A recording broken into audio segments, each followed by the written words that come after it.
Now, this amazing panel up next will give you the answers to some of your most burning questions about working with the largest US retailer, Walmart. This store and brand is ubiquitous in America, with a majority of Americans living within 10 miles of a Walmart store. In addition to their brick and mortar success, they also have a successful and growing e-com platform. E-com means e-commerce, if you didn't know. Several Walmart executives, including people from Walmart Marketplace and buyers for Walmart stores, are in this panel to give you insider information about what it's like to work with them and what you can expect. You'll learn tips for pitching to Walmart, what to include in a virtual pitch, and whether Walmart will still work with your product if it is in other big box stores. Now, the information you learn in this video could very well help you to get into the Walmart Marketplace or help you get ready for a pitch at Walmart. So pay close attention. I hope you'll be ready at the end for a quick quiz about the 2 best ways to get in touch with Walmart buyers. Let's dive in.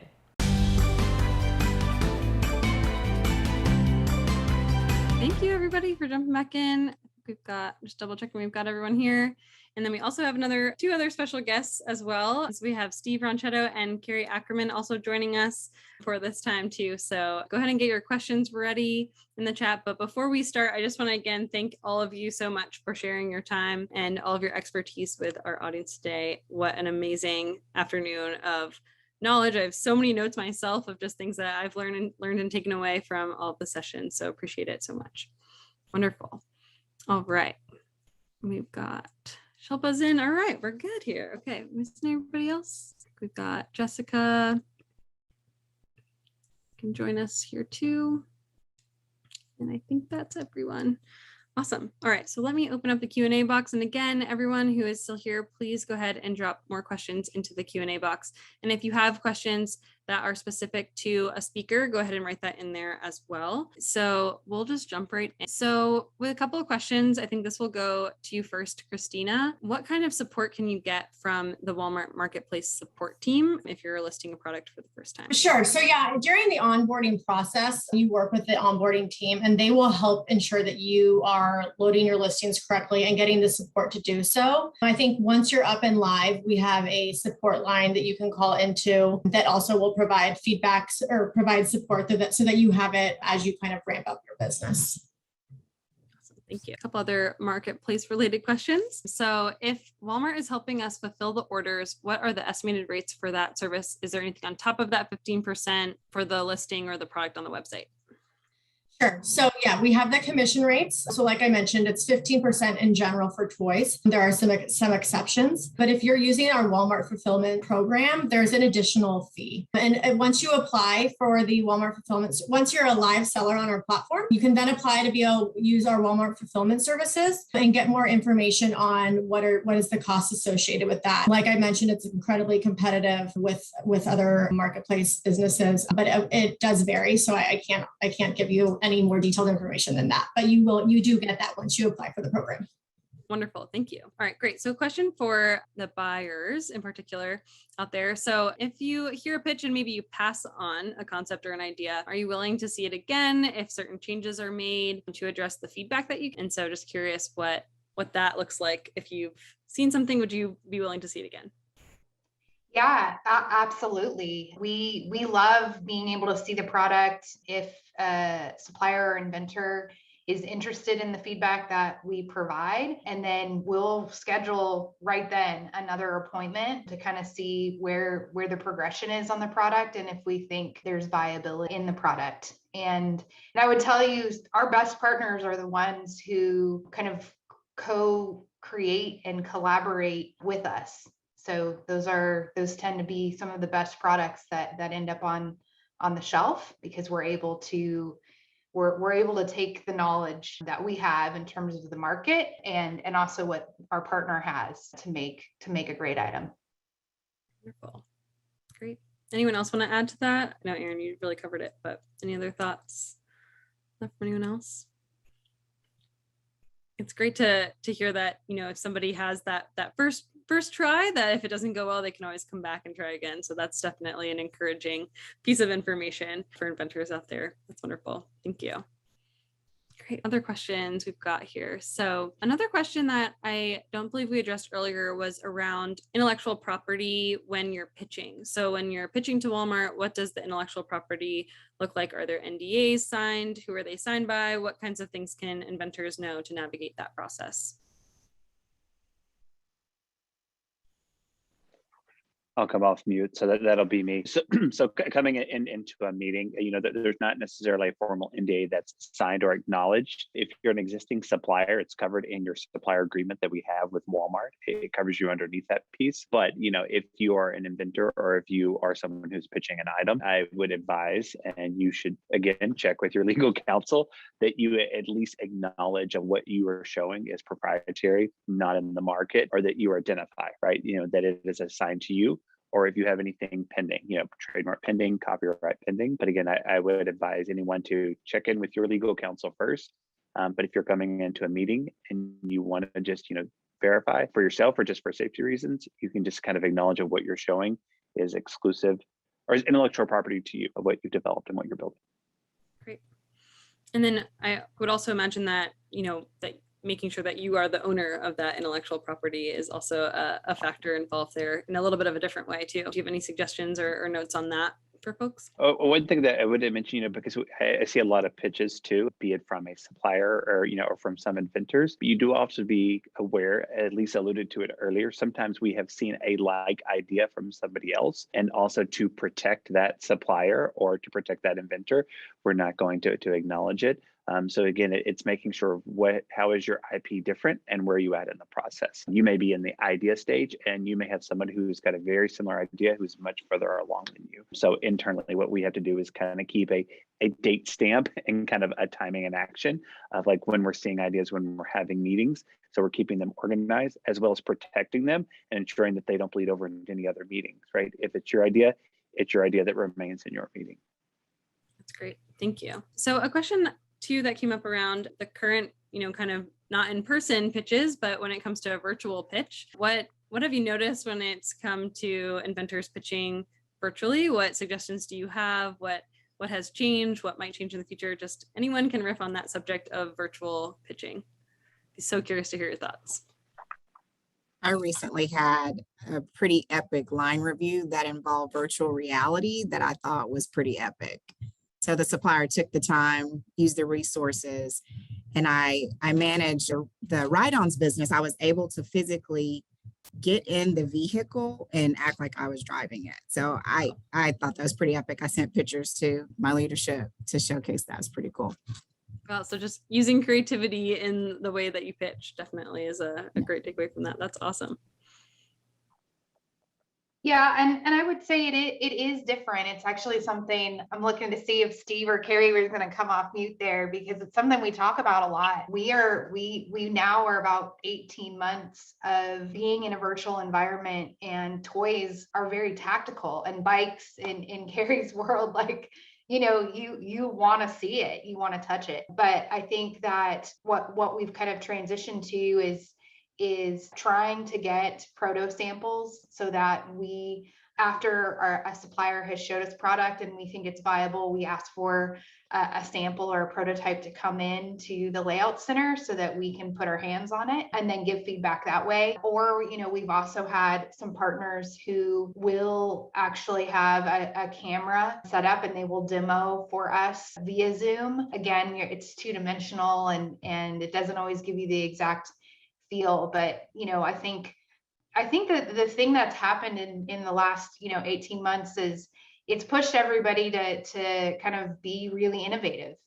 And I think it's great, Danielle, you talk about the virtual reality piece, but I think you have to start thinking different ways, and we have to start thinking different ways as well. And so I think it just pushes us all to kind of innovate in our existing environment. Yeah, Erin, I'll tack on to that because I think we've all sat through quite a few virtual reviews at this point in time. And for the audience, just to give you context, just on this call from a panelist perspective, you've got Walmart associates that are in Massachusetts, California, Arkansas. We're really across the country from how we work with the team. So no matter what, part of our sharing with our teams is going to be virtual. And so I just kind of think sometimes just go back to the basics. Make sure that you're rehearsing, like walk through all the steps of that virtual, that you're seamlessly able to move through, that you've got close-ups, that you're working around, that you've got something to show scale. Think about, it's actually a great opportunity for you to think about, what do I want to see that's not? Get somebody who is not at all involved with your product. Say, hey, can you look at this? What do you want to know that you're not seeing? And they can really help you through, because what's great about a virtual is that you're able to complement an in-live video with the deck that you've prepared that might include some of those details. And so you can include, when somebody's coming up with that information of, hey, how big is that? What's the height? What's the, what is that really made of? You can actually have all of that information at your fingertips that in a live perspective, sometimes you might have to go and really go through your notes. So I would really encourage, what are the benefits of virtual, which is the ability to demo on a video, but it also gives static information to reference. Yeah, that's such a great point, and something that we talked about. I think it's almost has its similarities to the physical shelf versus the digital shelf. What are the things that you can do in a digital world that you can't do in the physical? And so being really, innovative about that and creative about how you might present it can also then influence how you might present it digitally too, and sharing that as well. So Steve, did you have something to add? I was just going to say, and I think both Aaron and Carrie did a very good job of kind of communicating best practices, but I think, doing dry runs ahead of time, so you're prepared. And whether that, maybe you do it in front of a family member or a friend, and allow them to ask questions, because there might be things that you assume because you're so close to the product or the idea that others might not. And so, and then just maybe think about putting yourself in the merchant shoes and what questions they might have, as well as, how do you be creative and, get somebody that's never seen this product or anything before excited about it. So, and just really being able to tell your story. But I think Carrie and Aaron did a great job. Thanks.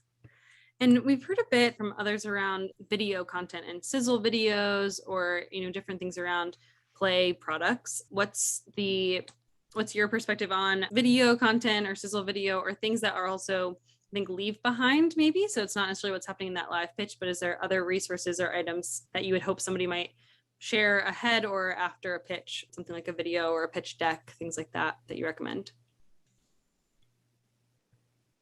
Or don't recommend? No, I I think think you having have to that look deck at- available is real important.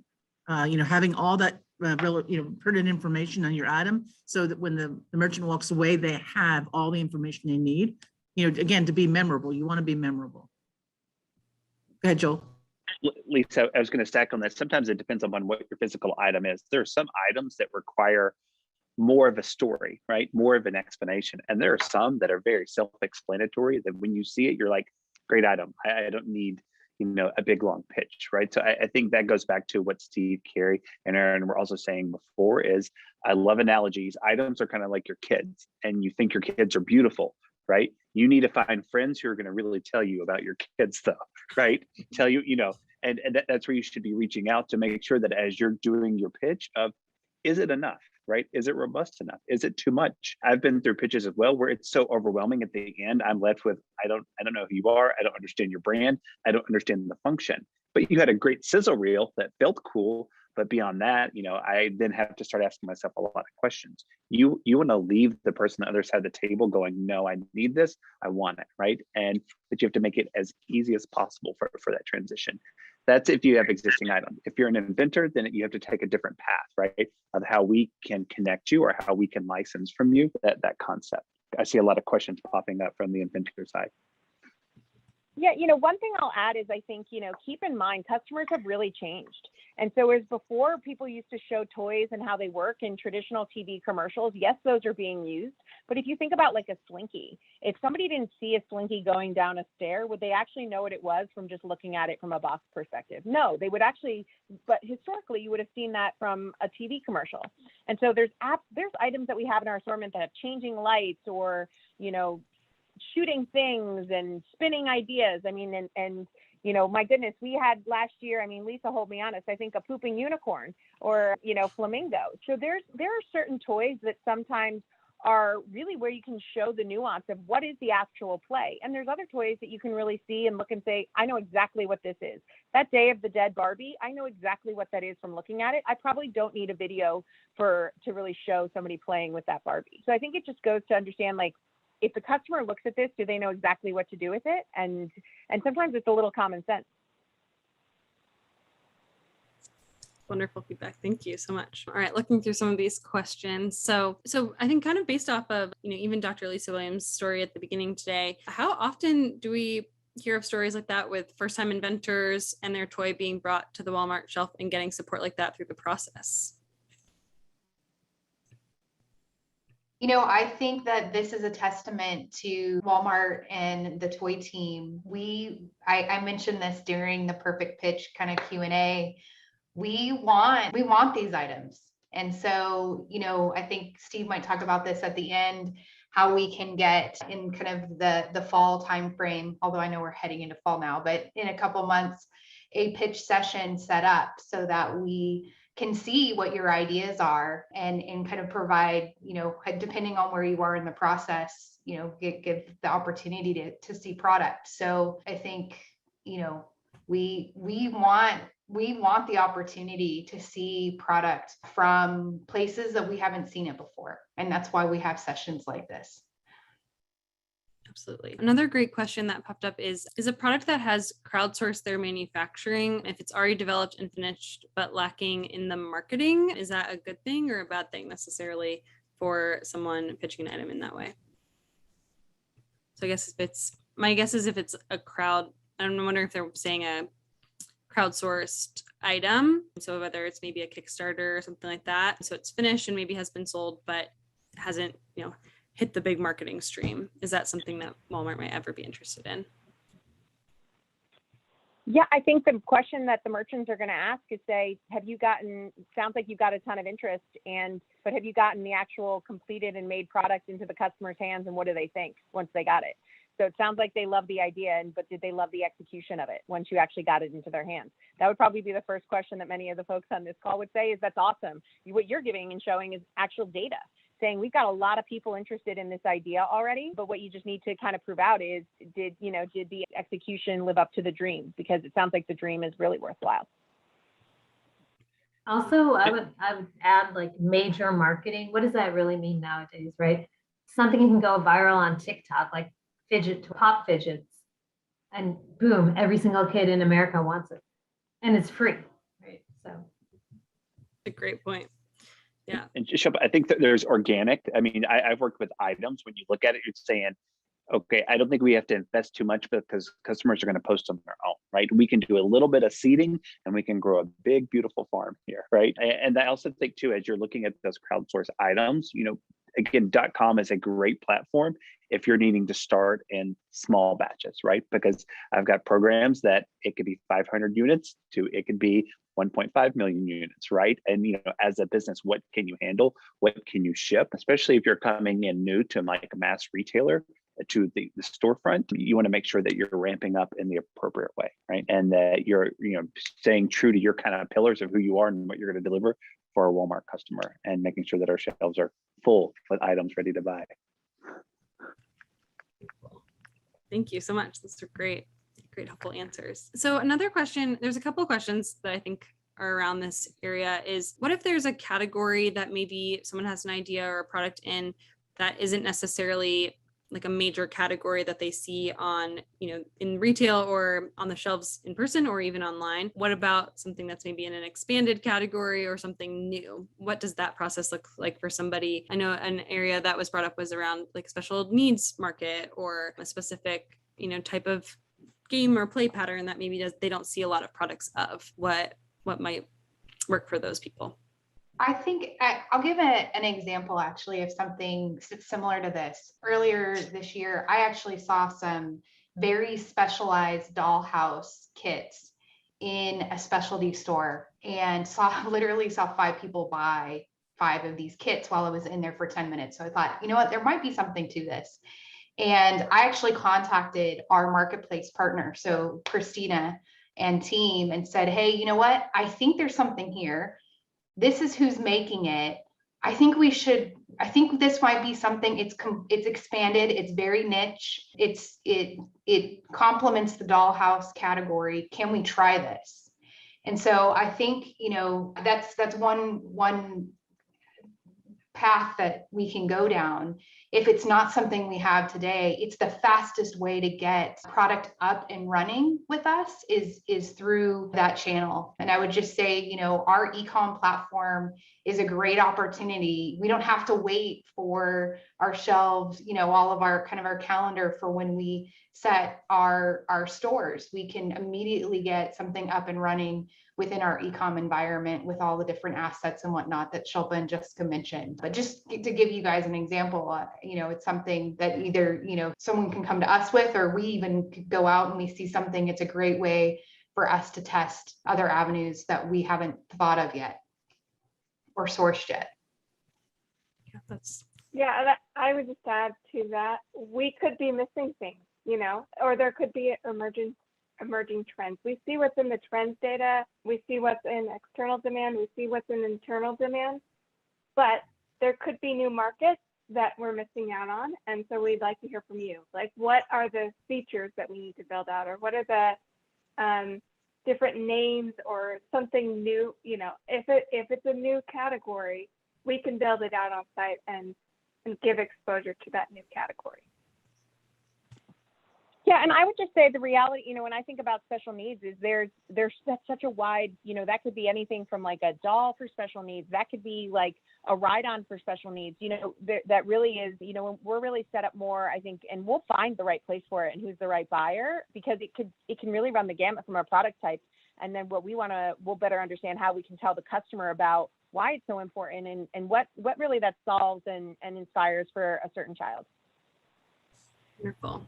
Thank you so much. Those are really helpful. And I think kind of connects also to what you were saying, Erin, about getting a product up on Marketplace first. Is there an internal process of getting, when something's on Marketplace, and then getting it in front of the in-store buyer? So how does that process work? And is there kind of a very specific track that already exists, or how do people navigate that process?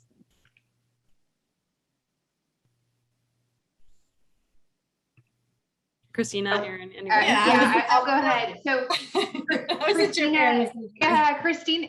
So we actually meet with our marketplace partners every 2 weeks. It just depends on the category. Christina used to be my marketplace partner, and she'll highlight things and certain items that are, really top sellers, and we'll highlight things that we think we're going to be potentially out of inventory of, that marketplace can come and help take the buy box as we're watching if we have gaps, things like that. So our teams actually work really closely together in terms of identifying trends, identifying opportunities, finding sellers or key items, key categories.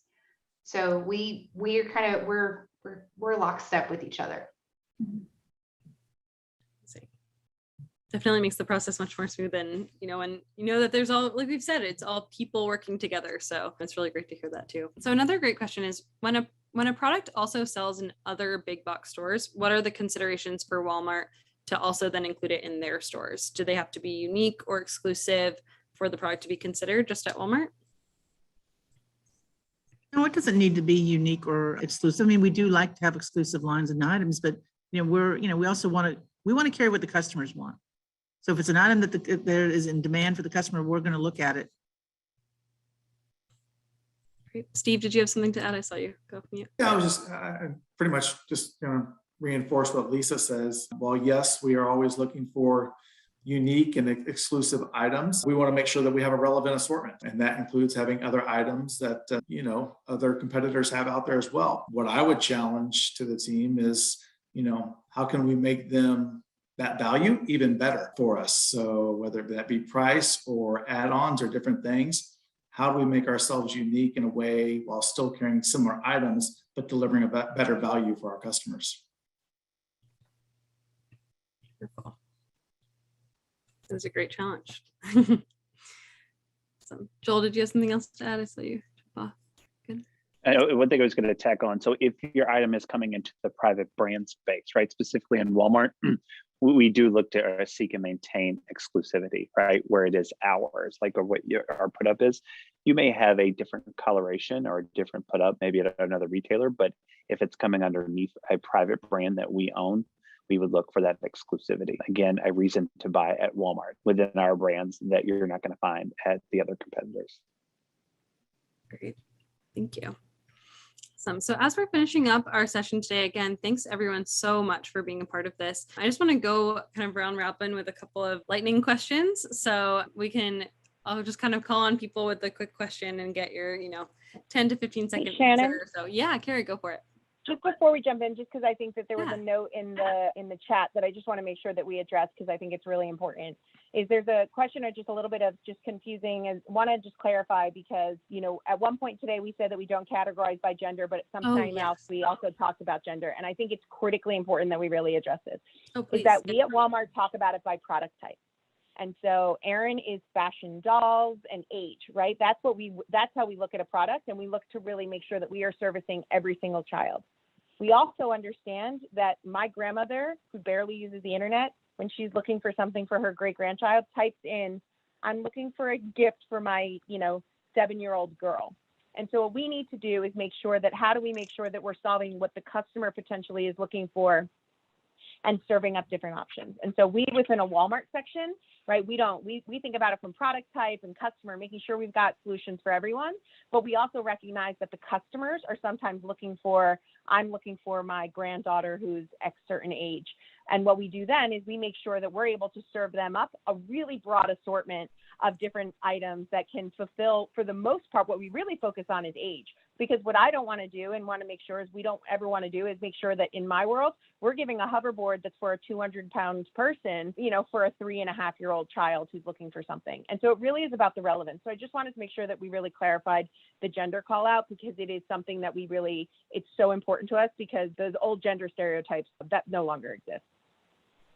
Great. Thank you so much, Carrie, for addressing that. I appreciate you bringing that up. And I think another question that popped up in here too is that, what about toys? So someone said, are you showing science toys for girls, right? So it's, if someone searches, because they're going to search girls, that doesn't necessarily mean that what they might believe is going to come up, but you're deciding that. So I'll let you talk about that. Go ahead. I mean, definitely, it's under category. It's under STEM, science, STEAM toys. We don't try and categorize these toys for boys or girls. I mean, we have a great selection of in-store and online of STEM and STEAM toys for everyone. Wonderful. Great. Thank you. Before we jump into the lightning round, I just want to make sure the floor is open if anyone else wants to touch on anything right now. Everyone's good for lightning round? We'll just do a couple. Okay, great.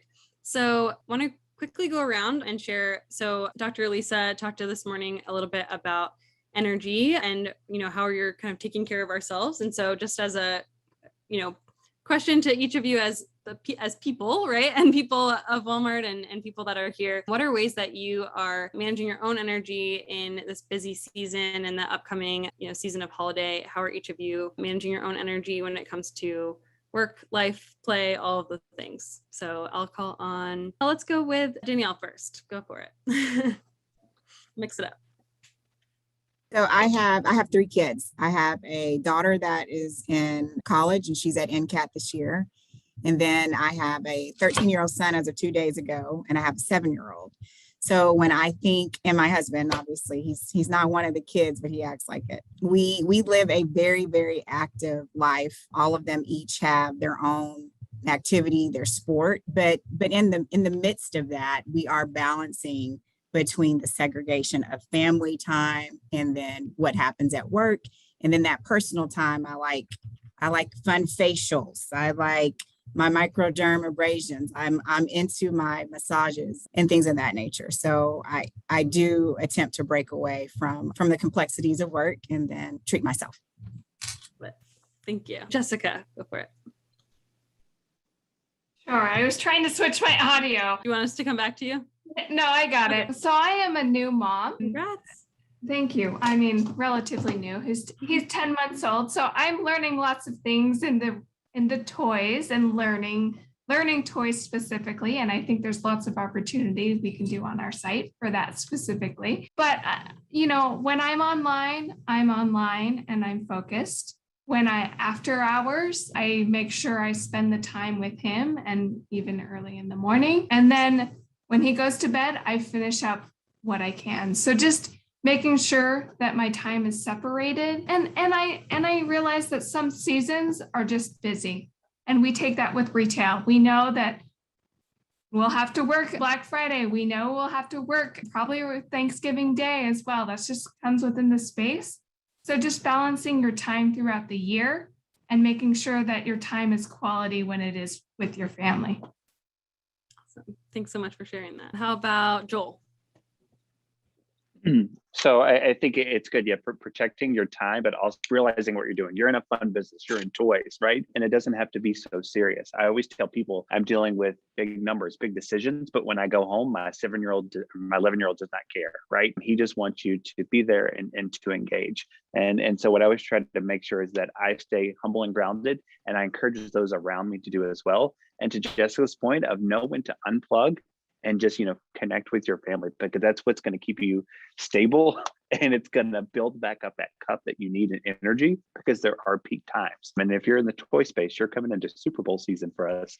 So making sure that you're managing that and building yourself up in a good way. Thank you. Carrie, we'll go to you next. I'm coming off of a week of PTO, and so paid time off. And so I think it's really just finding those times to detach and just knowing when you're able to do that. And I think that I love what Jess said. It's like, find the times to be really off and find the times to be on. There's different things that we've done as a team, whether that's really looking into, we worked a little bit more with Thrive. And if you don't kind of follow Thrive on different social media, I really recommend that you do. It's such a great way to think about how you can take care of yourself first, because the reality is if you're not taking care of yourself, you're not going to be able to deliver for others. And so we're all in different time zones. I think it's also really what we found is to try to be as respectful as possible. Despite Jess saying, oh, Carrie, I can totally talk to you at that time. I'm like, that's 5 a.m. for you. We're not going to do that. And so it's just really making sure that we're also, I think, supporting each other as a team. Love it. Thank you. Christina. Yes, similar to what a lot of everybody else is saying is, just keeping my work and personal life, keeping myself honest with myself and protecting both. Obviously, work is something I enjoy and love, but I also personal life is really important and important to kind of, keeping myself healthy and keeping my mind straight. So for me, I project 30 minutes, whether it's in the morning or the evening, again, depending on my schedule, personal life, work life. And I like to get 30 minutes of working out in. A good sweat for me always just makes me feel great, and always making sure I can keep some time protected for myself. Yeah. So I have 2 kids in elementary school. So I just ask them, what are the trends? And then they tell me, and then I see it on the site like 2 weeks later. It's so easy.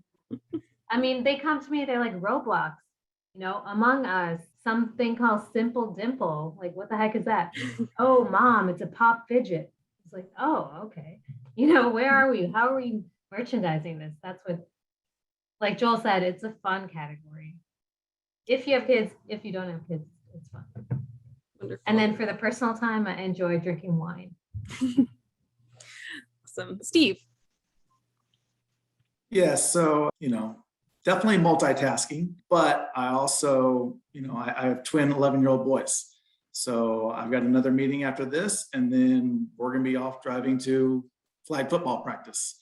And yesterday it was piano lessons and things like that. And so, you just have to set your priorities. And then I always try to block off, and the merchants can probably attest, from 6 to 8 at night, you probably aren't going to see any emails from me, because I am totally focused on, those 2 hours after work that I can spend with the family. And then, maybe I get up early and try to get some emails done, but I don't expect, I tell the merchants, you don't have to respond, right back to me or anything like that. I'm not expecting that. And then I also just think, blocking off time, one of the benefits from being home is, I can block off maybe 30 minutes, and it might be in the morning, it might be at lunch or in the afternoon. And I can just, put my tennis shoes on and go outside and take a walk in the neighborhood.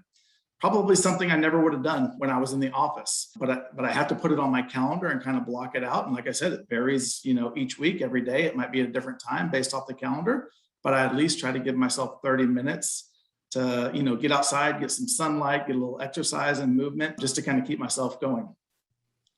Wonderful. Such great advice. Yes, definitely a good walk in the afternoon is great. Lisa and then Erin.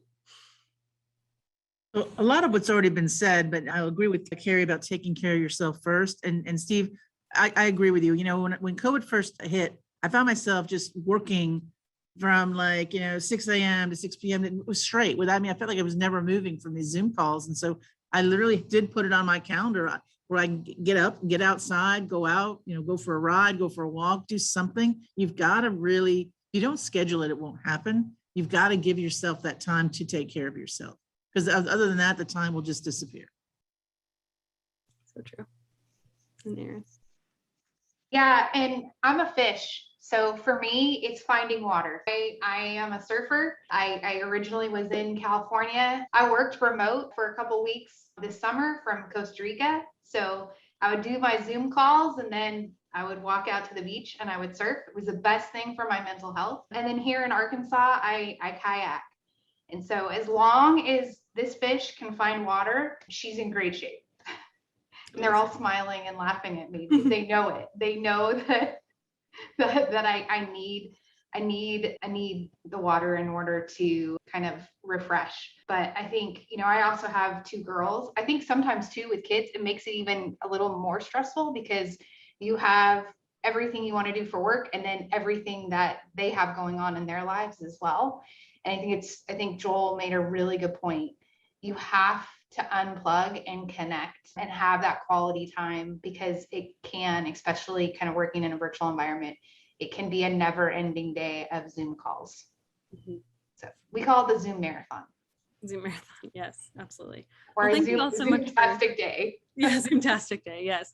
Well, thank you all so much for sharing that. I know it's a little bit different than some of the other topics we were talking about, but it's so important as we're continuing in this virtual world to be talking about what it's like to work in these environments together. So appreciate everyone sharing a little bit about that. And so one of the biggest questions that we've seen come up through the chat, the Q&A box, and before this event and likely after this event too, what is the best way that people can get in touch with any of you?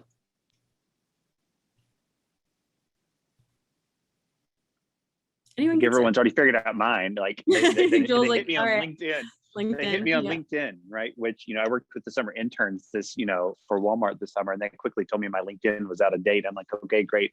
I'll go fix that in my after hours. But, you see my contact name. I am accessible on LinkedIn, and a lot of people will come into that format. And it is a community of, I may not know, right? But how can I help you get to the right place, right? Because, a lot of people think of how we're set up. It's just how some of our competitors are set up, but every retailer is different. And who covers what categories, what area it's in. LinkedIn's my quick access. I think too, for everyone who's on here, our WIT members and whatnot, we're going to be working with WIT to get a pitch session set up in the next couple of months, something that we would typically do at Toy Fair, but we'll be working with the WIT organization to get that scheduled. Yep. Erin perfectly set us up for, what we would like to share too from the WIT side of things is that for everyone here on this call, you're the first to find out about an event coming up in mid-October called Empower Days. So for those who have been a part of WIT for a long time, we'll recognize Empowerment Day, which was held with the Dallas Toy Fair, but with virtual and everything this year, we are going to be hosting our own Empower Days, which will be on October 11th and 12th. So definitely save the dates for those. And if you scroll down to the bottom of the live day of site that everyone's been navigating to today, there is a sign up to find out when applications open to be able to pitch at those Empower Days events in October. So definitely check that out. It will be a great event of inventor pitches and really trying to empower and educate women inventors to get some feedback about your pitch and your concepts from different industry experts, not just at Walmart, but across the industry as well. So definitely check that event out. And then we'll also be talking about more ways to connect specifically with Walmart in the future, even beyond Empower Days on, like I said, October 11th and 12th.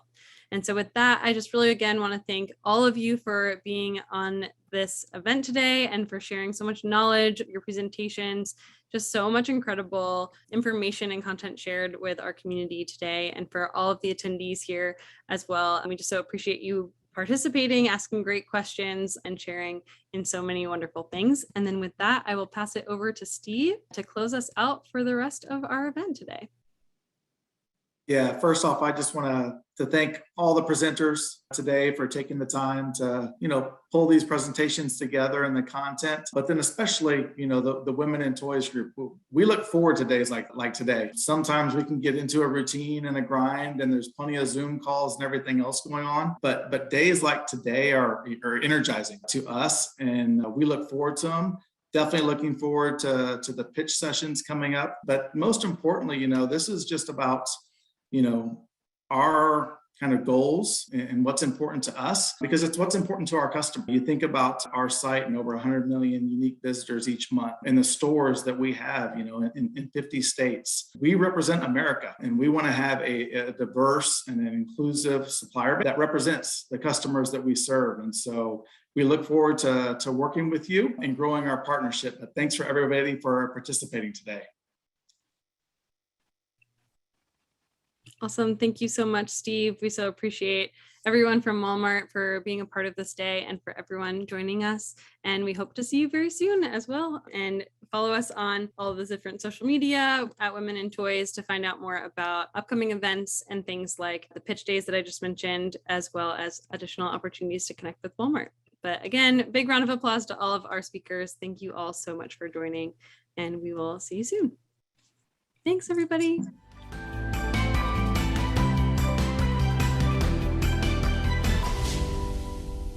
This video had so much great information. Now, if you're motivated to check out Walmart Marketplace after watching this video, I want you to check out the Speed to Marketplace video for even more information about that platform specifically.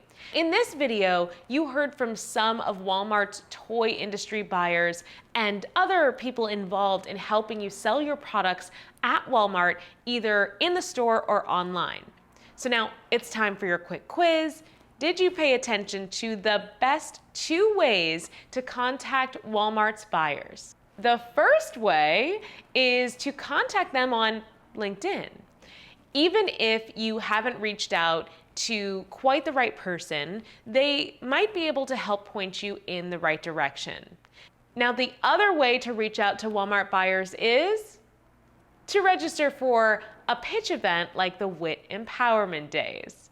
Speaking of that, have you remembered to register for the next WIT Empowerment Days yourself? Don't miss out on this opportunity to pitch to Walmart buyers and potentially become a part of their online marketplace.